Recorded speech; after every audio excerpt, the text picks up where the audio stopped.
Today on Clash of the Pencils Live, Animals plan a bank heist, Racontus defends their spot on the podium against upstarts Darwin and Repeat, and someone's going to get their first win on Clash of the Pencils. Who will it be? The truth will soon be known. Turn on the street tonight, short stories in the spotlight. Writers bring their best to light. The story central time. Breaking down the plots, characters that fought, twist and hit the spot. It's all here live tonight. Are you ready for some stories in a live stream glory? It's the contest of the year. Writers have no fear. Catch the suspense unfold. Feel the tales being told. Critiques fair and bold. The truth will soon be known. Jawless from far and wide. Mysteries you can't hide. Every twist takes the story right. By these rules we abide. Are you ready for some stories in a live stream glory? It's the contest of the year. Writers have no fear.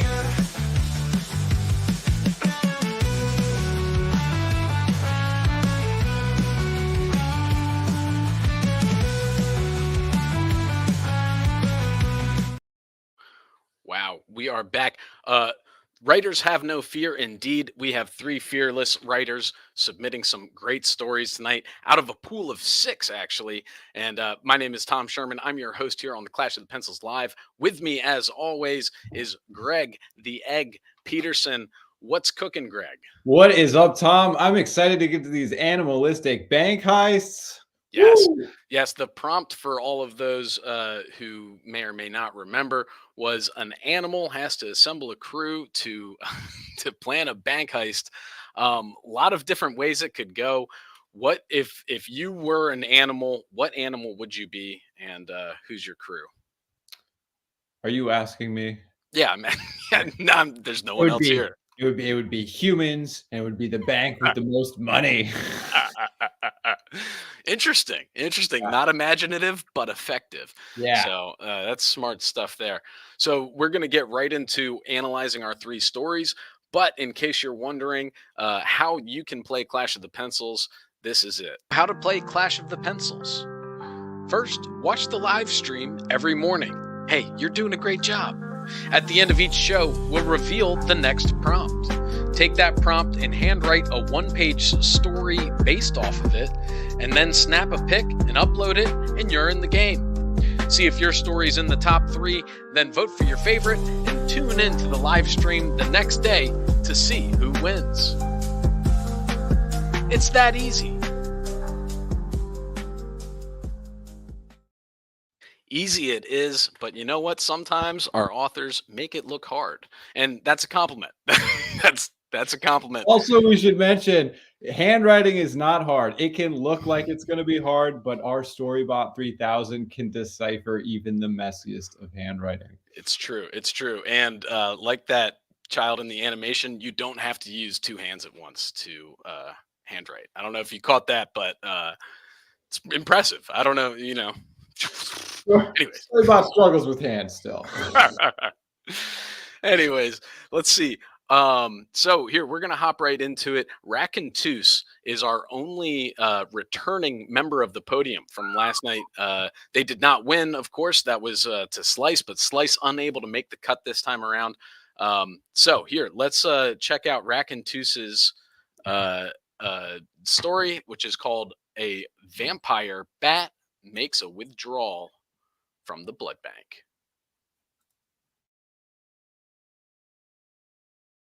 Estelle was restless.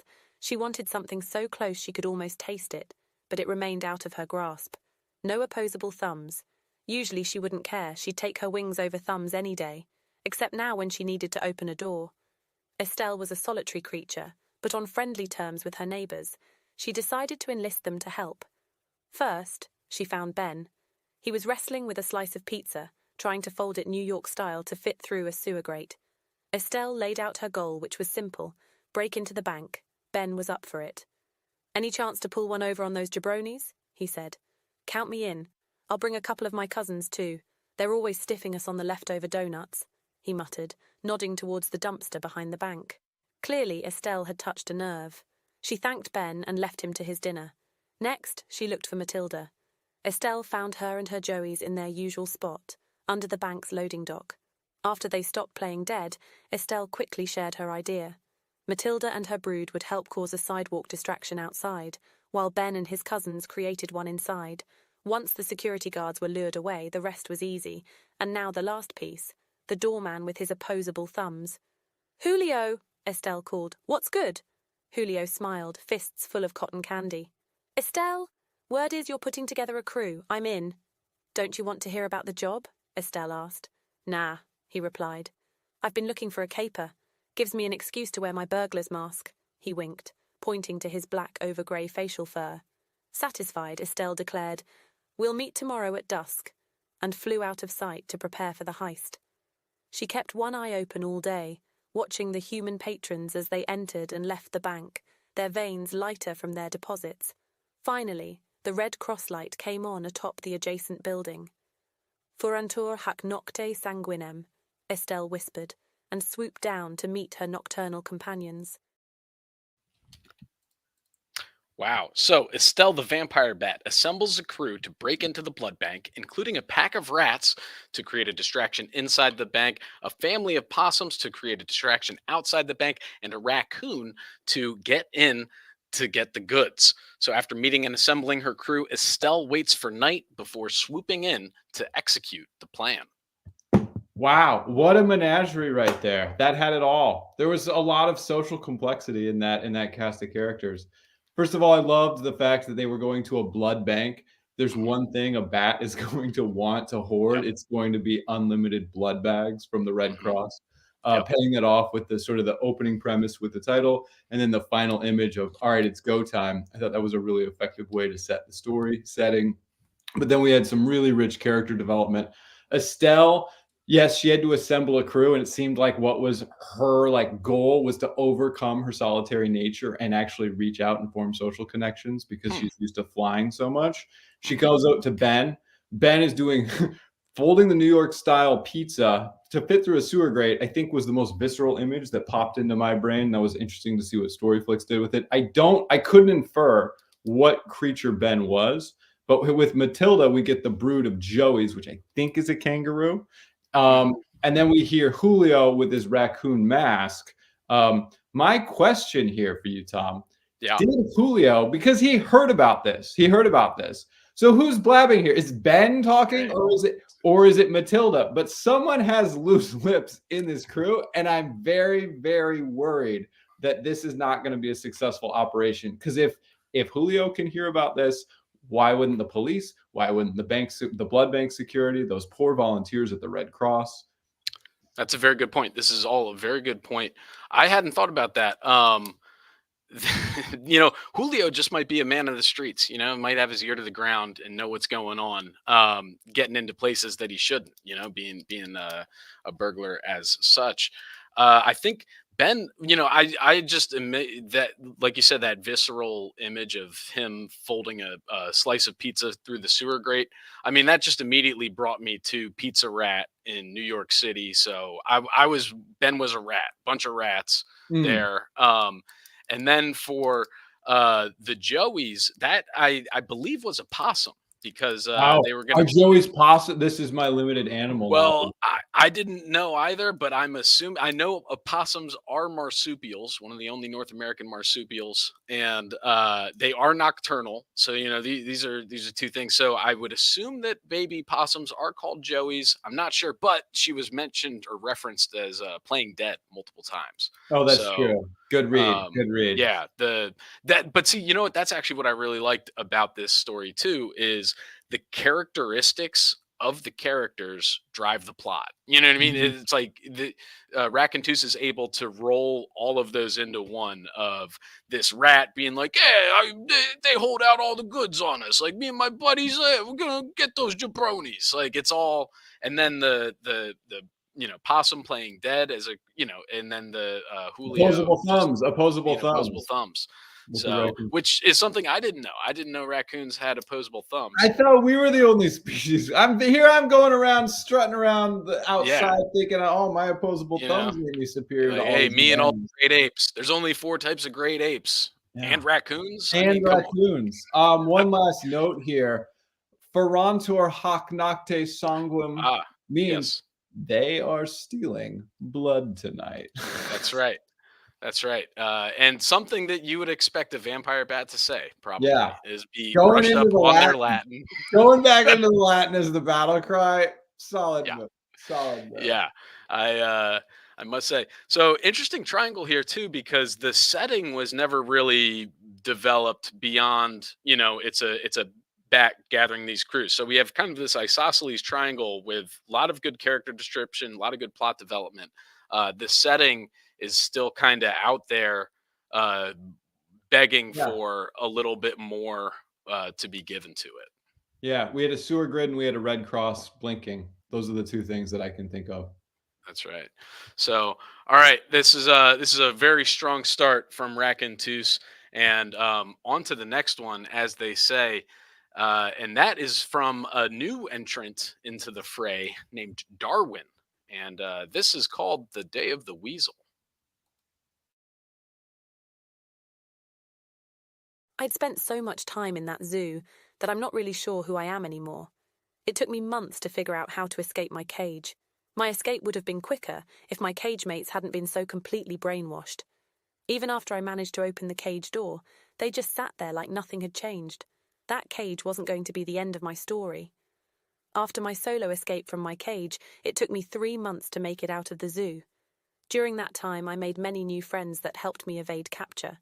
Many of them I promised to return and help them free themselves once I had put together a proper team for the job. My first stop after escaping my cage was the tiger lair. Here is where tigers were trapped. The lair was pretty small space for a 600-pound Siberian tiger, but it felt like a whole new world for me after being trapped in that cage. I also was much too small to be of interest to the tigers as food. They would use their size and ferocity to keep humans at bay during the Great Liberation. My next allies were the raccoons. It was often a challenge to communicate with them effectively, but once we started seeing eye to eye, I realized their possession of opposable thumbs would be key to our escape plan. The negotiation with the eagles was filled with the most tension. Once they agreed to not eat me or the raccoons, I knew they would provide the best transportation. Tomorrow is the day we free the zoo. Tomorrow is the day of the weasel. A narrator ponders recent events that's led to their radicalization. After escaping an institution full of other brainwashed inmates, the narrator finds refuge among new friends whom he vows to help liberate one day. Assembling a crew of Siberian tigers to maul humans, raccoons to fiddle with blocks, and eagles as the getaway drivers, the narrator reveals the great prison break is scheduled for tomorrow, the day of the weasel. The quotation marks around the zoo really. So I started doing. If you can't see the handwriting, there are zoos as sort of this metaphorical construction, and it seemed like the weasel's main point. I was very interested in the first person perspective because it's really just told sort of. There's no dialogue. There's no other quotation marks in the whole story. But there is this idea of trying to educate the other animals in the zoo for up to 3 months, eluding capture of the zookeepers. I feel like people would be looking for this weasel, but he's able to go to network within the zoo instead of just hightailing it to a nature preserve. He stays there, eludes capture. And then makes alliances with other animals. I didn't know eagles were a threat to weasels, but I believe it now. And then the other thing is, it ends with this kind of hopeful la resistance. It's a similar ending to what we just saw with Racontus with the Latin battle cry, and it ends right before the moment that the big heist is going to happen. Within one page, that's an interesting feature going on. It starts with this intention, but neither of them actually deliver the action. It's just the plan. And that was true to the prompt. It's a plan for a heist. It's not the heist itself. Also, though, not a bank heist, interestingly enough. A little bit off the mark there, but still made it through. So, but here's something that's interesting. I want to double click, pinch and zoom on a lot of stuff that you said there, because that was a lot of this was in my notes too. The zoo in quotation marks at the beginning, like you said, in the beginning of the story, zoo is in quotation marks. By the end of it, zoo is not, and it's very clearly talking about a classical zoo with the tiger pits and this and that. So it makes you wonder. It's kind of like allusions to Plato's The Cave, if you will, where it's like, was the weasel in a zoo in its mind? It was trapped in its mind, and then it tries to tell all the other weasels, "Hey, we're just trapped here." Opens the cage, and then actually, only on this final viewing and listening and reading of it, I think I might have pierced within the veil here. And if a weasel is in a cage, right, but the cage has to be in something, so it's probably in an exhibit of like a mammal house, right? So we've got a cage inside an exhibit hall, inside the mammal house, inside the zoo. So if you keep zooming out, the cages just get bigger and bigger and bigger and bigger. And so then that's why it makes sense that you can escape the zoo, but you're still in the mammal house for 3 months before you escape the mammal house. And you say, "Hey, I'll be back. I'm going to find some help." And then when you're out in the what you think is the real world, you're just in the tiger pit, And so it makes you wonder. Action. A lot of metaphorical action. What I makes you wonder if the city that the zoo is in is another zoo in and of itself. Are you just saying civilization is one big internalized cage? I didn't say it. Darwin might have said it. It's the beauty of written analysis. Well, I like to think about reversing this. And what if we literalize this? If this was, instead of a zoo being metaphorical, if this story is set in an actual bank and it's very literalized, the assets in the bank that people pay for, this would be like the coins or the money or some sort of abstracted capital would be organizing their own sort of outside of the bank and trying to get beyond the boundaries of that. And then if the story's about like coins and not animals and it's capital liberation, this just becomes kind of a hostile takeover or some sort of bank run. That would be an interesting twist. That is that avant-garde type of writing that we're looking for. Fourth graders are going to love this, Tom. Fourth graders love that. Love it. It's true. So here's two more things I want to hit real quick before we go. Is first, who else is he breaking out besides himself? Because eagles aren't really carrying. You know what I mean? I don't even know if an eagle can carry a raccoon. So he's not breaking out the elephants. You're wondering about, because Raccoon 2's had a really nice crew in terms of all the functions came together. Yeah. Ocean's 11 sort of greater than the sum of the parts to target the vulnerabilities of the security system. We got the hands, we got the wheels, we got all the pieces, and they come together. This is more of like a one person testifying to their own, how much they're moved for this liberation. But the crew itself, in terms of the tactical like planning of the plan, given the setting, it was all like they just had to have a conversion. And the bars were it. Yeah. Well, and then last thing, second time raccoons were mentioned, second time raccoons had opposable thumbs. So obviously raccoons are a well-known entity to people besides you and me. All right, final story of the day. This one comes from another new entrant to the podium round, and that is Repeat. So let's try this one on for size. Times were hard for the group of former animal film actors. Dumbo's flying days were well in the past. Lassie's Timmy had recently passed away. Ursula's voice had never recovered from her acting days. And Eeyore's life, which was never great, had continued its slow, steady decline. Worst of all, each of them had long since spent all of the money they had earned as actors and were now living in a tenement in East Los Angeles, completely destitute. Once day, while Eeyore was bemoaning their sorry state of existence, Lassie had a brilliant idea. "Why don't we rob a bank?" he proposed to his fellow washed-up actors. Dumbo, you could fly us in, Ursula could crack the safe, I could retrieve the cash, and Eeyore could stand guard. After a week of careful planning, the 4 animals attempted their audacious heist, only to be caught in the act because Eeyore fell asleep instead of watching for the police. Today, the foursome shares a cell in San Quentin. Okay, so a crew of washed-up actors, Lassie, Ursula, Dumbo, and Eeyore, living in squalor, decide it's time for their second big break. But this time, instead of the silver screen, it will be silver jewelry from a bank's safety deposit box. With the roles set, Dumbo as wheelman, Ursula as the lockpick, Lassie as the bagman, and Eeyore as the lookout, the crew sets the plan in motion, only to get caught when Eeyore falls asleep while on the lookout. Man, way to end. That is about as depressing an ending as I have seen. Oh, what a tragedy. It It sure is. starts off depressing and then it just continues to go even worse. It's Brutal. Brutal.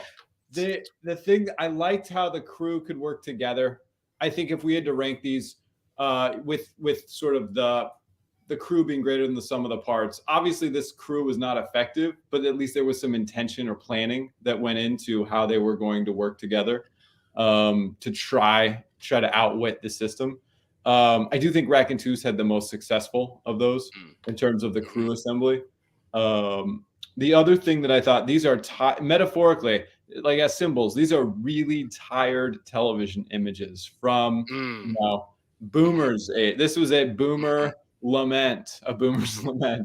In the age of AI, where all these characters need a facelift or need a reboot, some sort of new Netflix style thing. A lot of neon colors, but they're not getting it. This felt like it was going to be grays. And it seemed like these television images couldn't compete kind of in the age of AI. Yeah, but you know what I kind of enjoyed about it was the author was able to, similar to how previous authors used characteristics of the animals to allow further story development. Same sort of deal using Eeyore. Eeyore is a trope of a depressive sort of mope. So you have that context built in just by sort of mentioning things that people know. So that was kind of a clever move by Repeat. I also had a couple, Lassie outlived Timmy. That's a dog normally doesn't do that, but Timmy was always falling in wells. So I'll let that slide. Ursula from The Little Mermaid living out of the sea in East LA. Out of the sea. What is going on there? Is she in a fish tank? Something about that. Is she being carted around in like an aquarium? Right. Exactly. You know what I mean? And they got to roll her up to the safe and stuff. Yeah. That's pretty funny. I also doubt they would let them share a cell in San Quentin. They would probably split them up. Maybe they're so ineffective as a crew. Like, what's yeah, why not? They can't get out of anything. So, and what's interesting is this is the only story submitted where they actually robbed a real bank. The others were a blood bank, a river bank, a food bank, a squirrel bank, and a zoo escape. So this one was very much grounded in reality. And also it same sort of deal. It used real reality-based characters. Obviously, Lassie doesn't live in East LA in squalor, but there's it was a very real, you know what I mean? It was very much based in the real world. It was not in a animal imagination land. So I don't know. Take that for what it's worth. But also one last thing. I think it had the strongest setting because it mentioned East LA. It mentioned San Quentin. I was there. I don't know where any of the other ones. I got a question for you. This is more of a rubric question. Does mentioning specific place names develop the setting? To the degree, for me at least personally, I would say yes, because you can. It's that sort of contextual development that you can subscribe to. Los Angeles, it's Hollywood, but he said East LA, so it's not obviously where Beverly Hills. It's not Tinseltown. It's not the glamour. Right. So, you can kind of create this world building out of just a couple quick hits, like saying Los Angeles, saying San Quentin. I know that's an infamous prison, So, you know what I mean? Now I know they're in an infamous prison cell. You know, it's that's personally, I don't know. What's your take on that? Well, you have to cut corners, and since it's one page, Right. no one can get into the red hot center of the Sussex County Dorito there. It's tough. It is tough to do. You only have like 300 words. So That is that is a fact. So with that, now we can reveal our winner and the next prompt for the day, top 5 sentences of the night. But first, a word from our sponsors. Come to J-Rock Subaru. Now feed your sauna great heat labs. Feel like a lizard again. Sweat it out, let it pour. Burn the dance floor. Free lifetime membership. There are 100 classes. Come and dance, come and sweat. The skill you won't regret. Feel the beat in your bones. Stretch it out, lose control. Groovy moves, energy high. Dance with us, touch the sky. Free lifetime membership. There are 100 classes. Come and dance, come and sweat. The skill you won't regret. All right, that was sponsored by J Rock's Zumba room. Wow, they've lifetime. nothing sketchy going on in that Zumba class. Just some lizards getting some cardio. Well, they have sauna grade heat lamps, make you feel like a lizard again, and lifetime membership after 100 classes. So There we get on go. down there. I've never been. I've heard great things. Great things. Friend of the show. Big friend. So all right, let's see. Let's reveal our winner first, and then we'll get back to the good stuff here. So I just click a couple buttons, and it tells me Raconteuse taking it home with the Vampire Blood Bank. So congrats to Raconteuse getting that first win on the board. It's got to feel nice. It's Raconteuse 1, Slice 1 for this week. Ooh, Yeah. heating up coming into the bend here, right? Let's see. How do I figure out what the next prompt is? That should probably be something that I know how to do, right? Let's see. Oh, it hasn't been revealed yet. So there we go. That's fine. No wonder.